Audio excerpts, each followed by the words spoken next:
Reflections with theologian Father James Bacik, campus minister at the University of Toledo.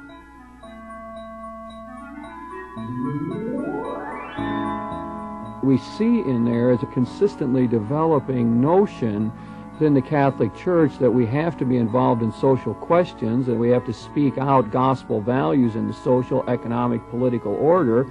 And in this whole question of work, we really do have a rather proud tradition here, because starting with Leo XIII and on down, there's been this great emphasis on the right of the working man to organize.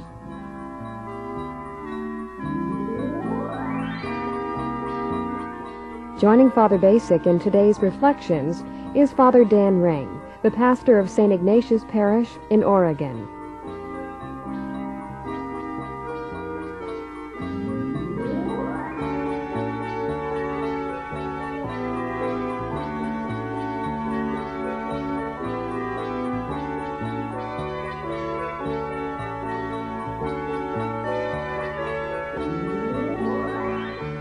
Today's Reflections focuses on the topic of the Papal encyclical on human work. Here's Father Bacik.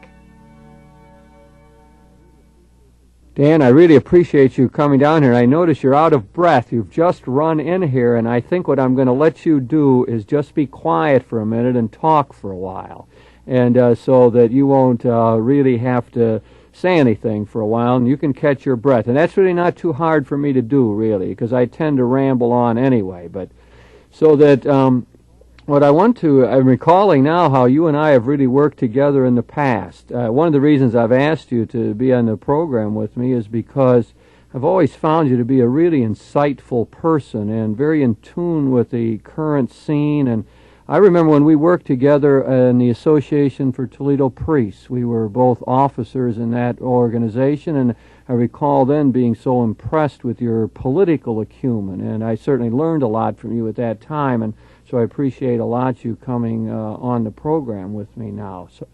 And I want to talk a bit today about the topic of work, and especially the encyclical issued in 1981 by Pope John Paul II entitled On Human Work. And as I begin to talk about that, I realize that when people hear the word encyclical, they probably really don't recognize that word very much, that it's a very foreign kind of word, even in our Catholic community. But really the encyclical means a letter issued by the Pope, the Bishop of Rome, to the Catholic community, and sometime extending that really to the whole of the human community.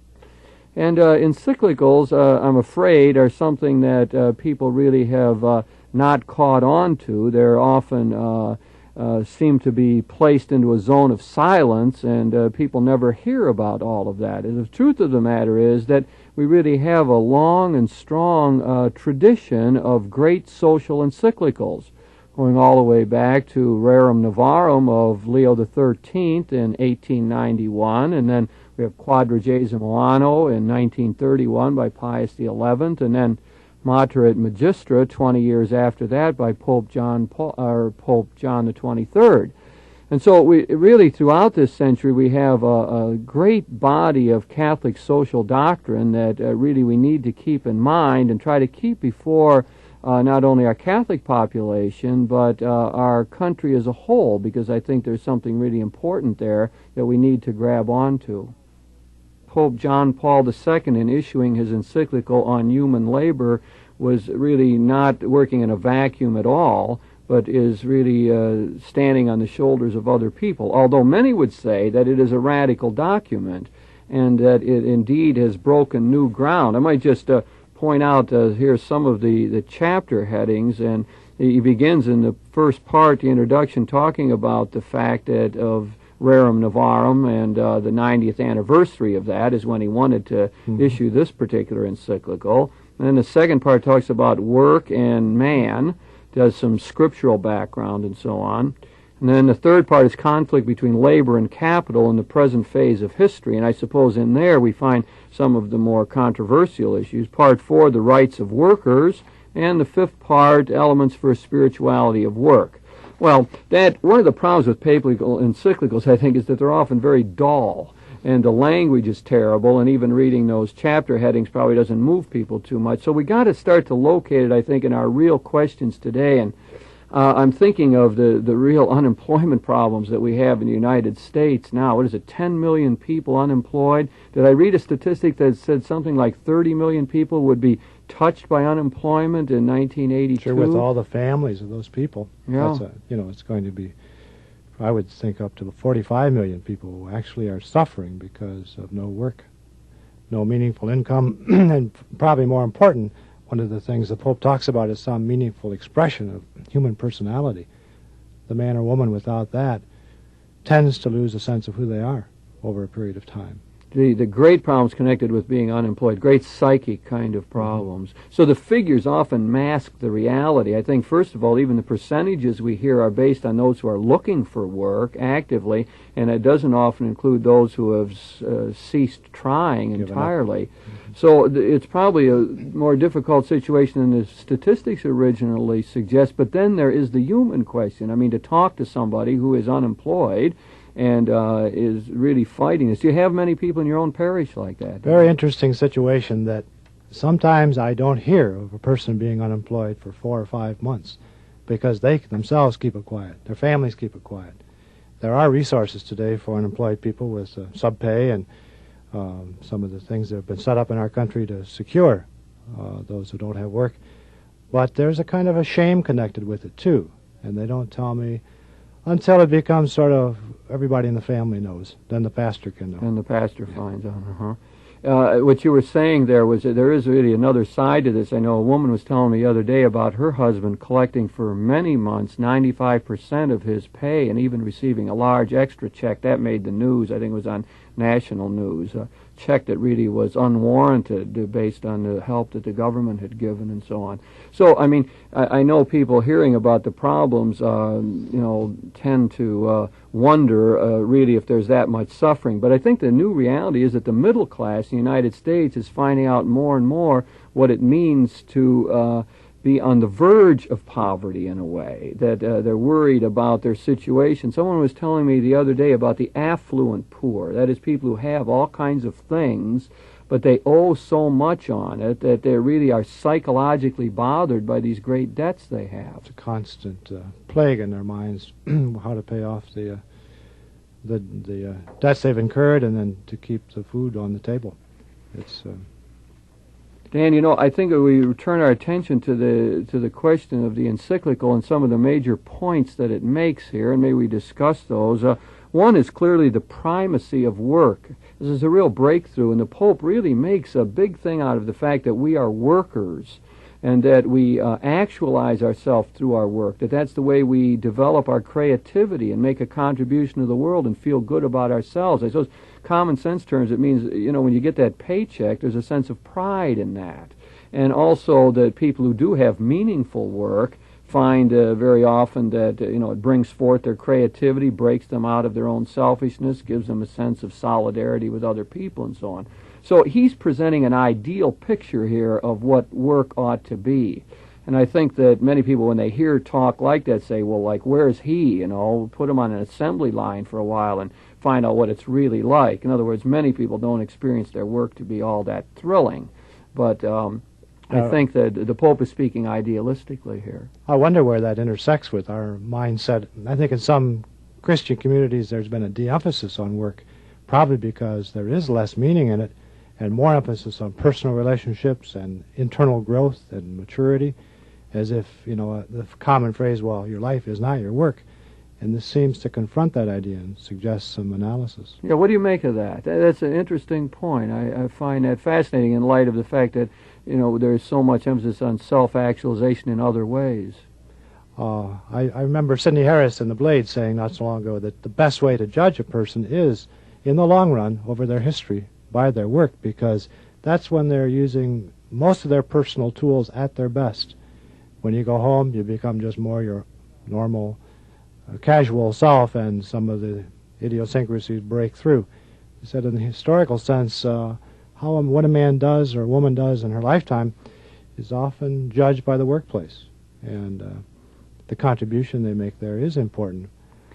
No, I would see it, Dan, as a corrective, really, to an excessive privatism and an excessive emphasis on feeling good about oneself and self-actualization and all of that, that there's an objective character to work. I mean, when one is working, one is usually producing something of some sort. And it maybe breaks us out of a pattern of narcissism, excessive narcissism, where it's just turned in on ourselves. I think work is good. I often think that community best develops around work. Like if we're working together on a project, then we get to know one another in a deeper way, and I think that the community then is really a byproduct of that. So maybe the Pope, in emphasizing the centrality of work, is helping even to deal with the me decade and a narcissistic culture.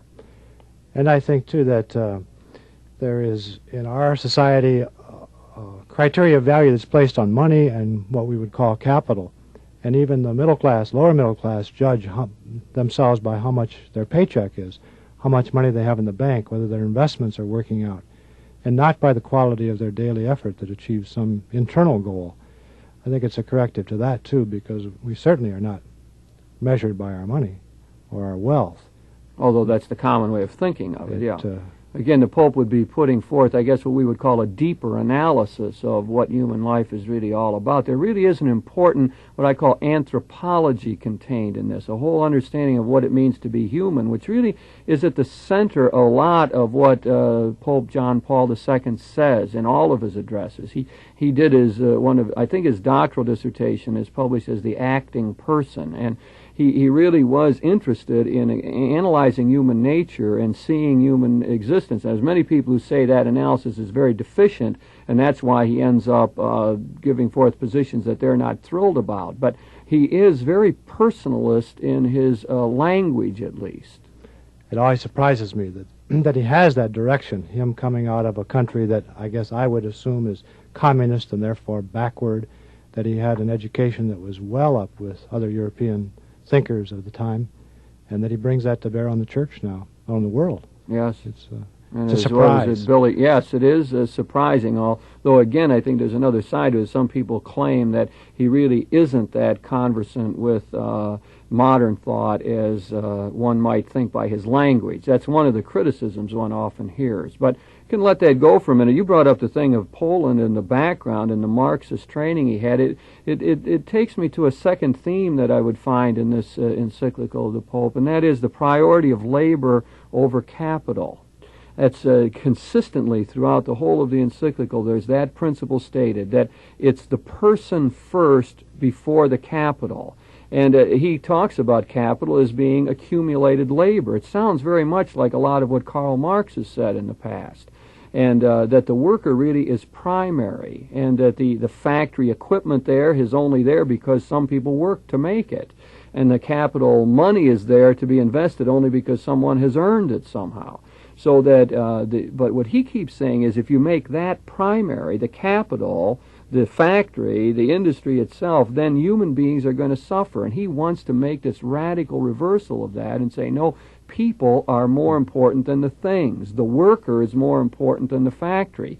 And put in his language that the labor has priority over the capital.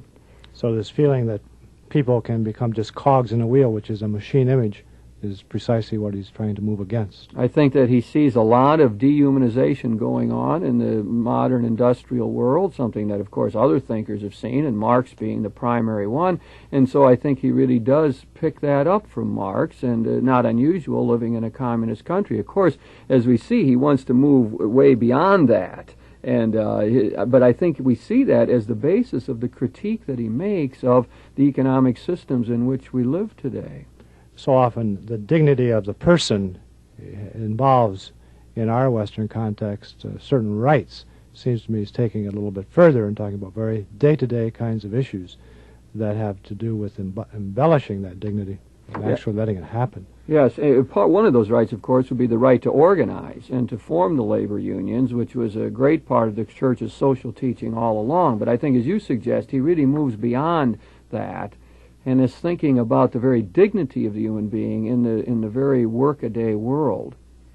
Dan, we might move to the whole idea of the economic structures that, and because he does get into this kind of analysis here, and it's interesting, and this is consistent with all of his talks. He criticizes both capitalism and the totalitarian communist states that we know. He attacks the communist states, of course, because they don't recognize the dignity of the person, because the person becomes just fodder for the classless revolution that's supposed to come. The classless society is supposed to grow out of the revolution. And so the people's dignity is often sacrificed in that whole system. And of course they don't have the kind of freedom that one would look for. So he is critical of his own homeland in that way. And I suppose one of the reasons he was so thrilled with Solidarity, you got to remember when this encyclical came out, Solidarity was in its heyday and things were looking good in Poland for that union and so on, that they were making headway in terms of human rights, or at least challenging the government and insisting on being a dialogue partner in where the state went.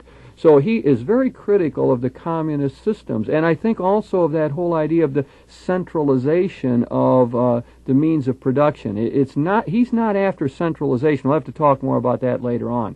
Many people are reading the encyclical as saying, being just against capitalism and thinking that perhaps that's suggesting that he is espousing a socialistic or communistic approach. And I think that's not true, because he sees that as devaluing the human person. Mm-hmm.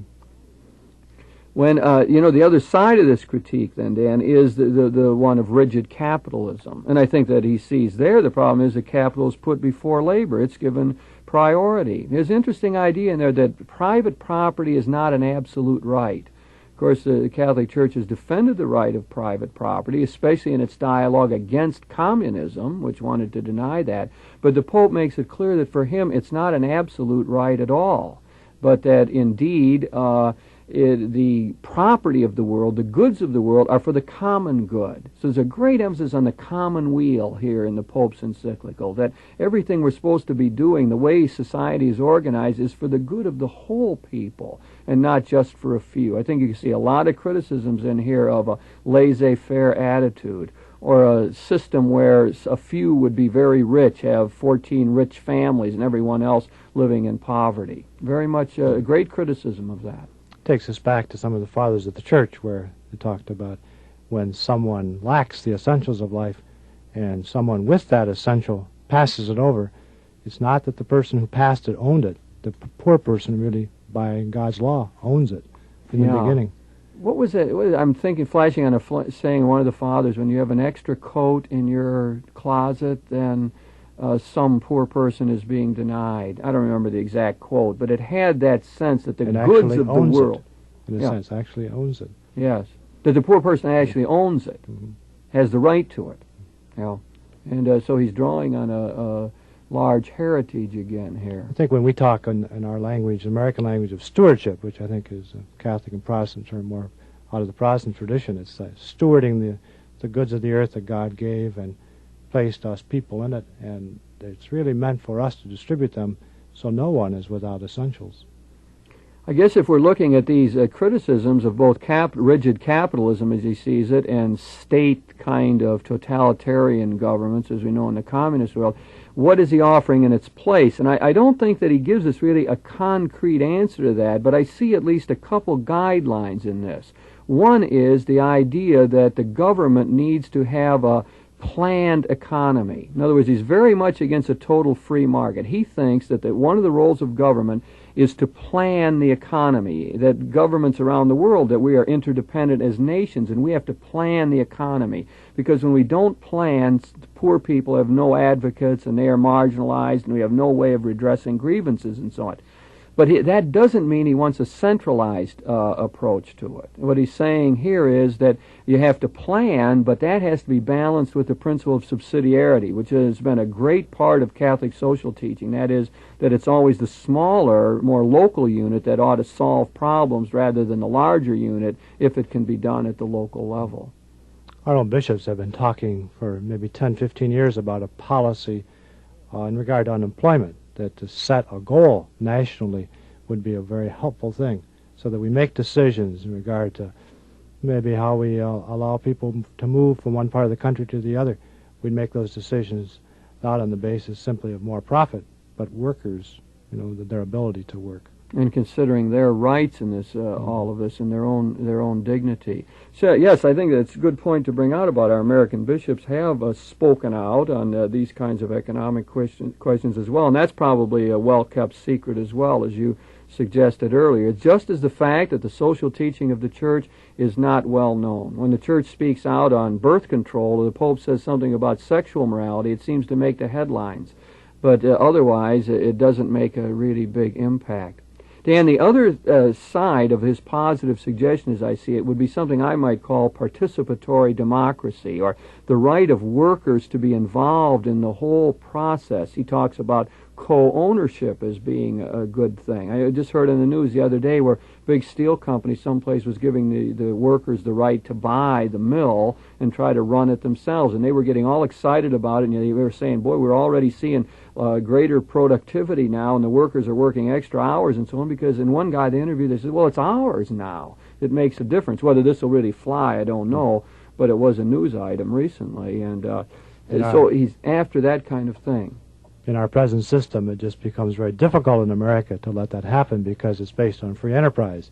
If a failing company is passed over to the workers, the likelihood is it will fail. But so it's, again, a problem with the overall system, which is unregulated, your previous point.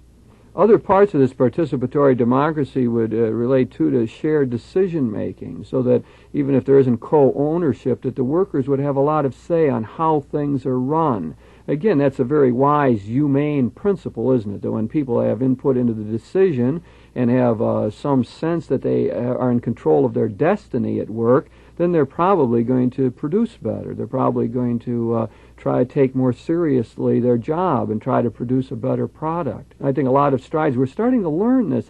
You see little harbingers of hope along this line. Every now and then on the news again, you'll see an example of where it's some factory, the workers have gotten together and found a way to improve it. I suppose we're getting pressure from Japan on this.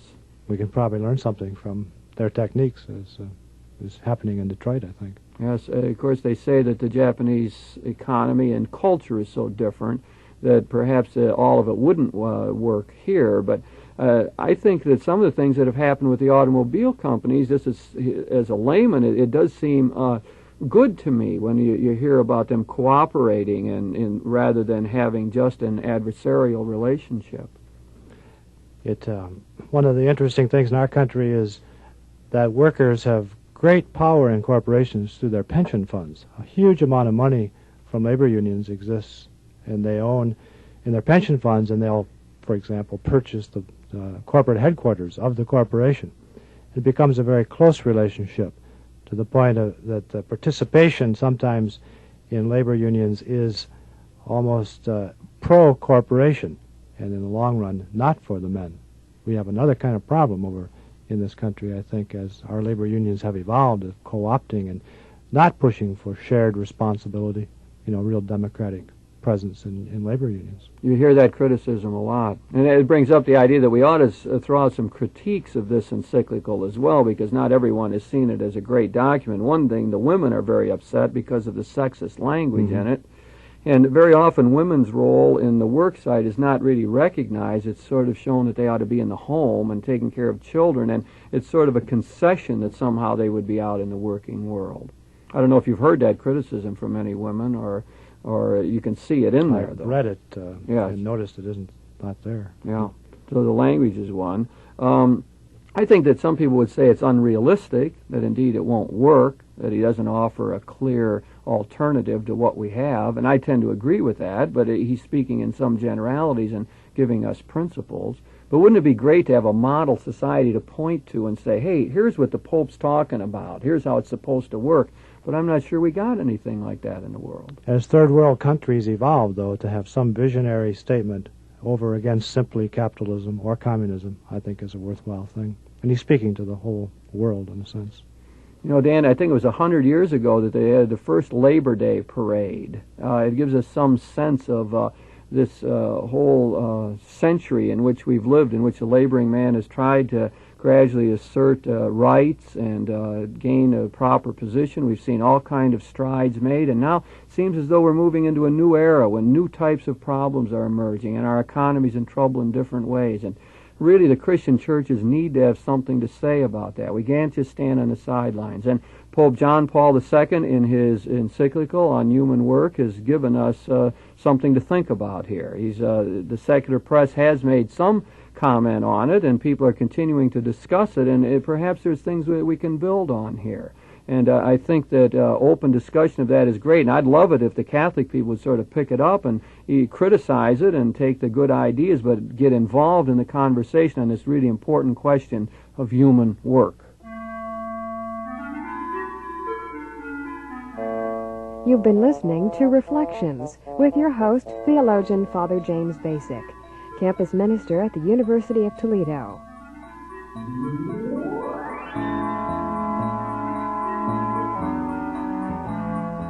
Joining Father Bacik in this discussion was Father Dan Ring, the pastor of St. Ignatius Parish in Oregon. The topic of this week's Reflections was the Papal encyclical on human work. If you have any questions about today's program or any ideas for topics you'd like to hear discussed, please write to Reflections in care of WLQR, Toledo, Ohio, 43623.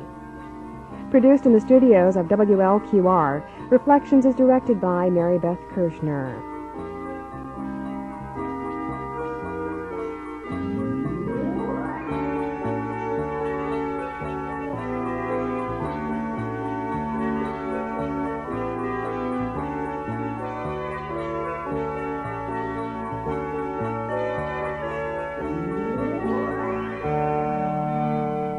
Reflections is brought to you by the Genesis Radio Network.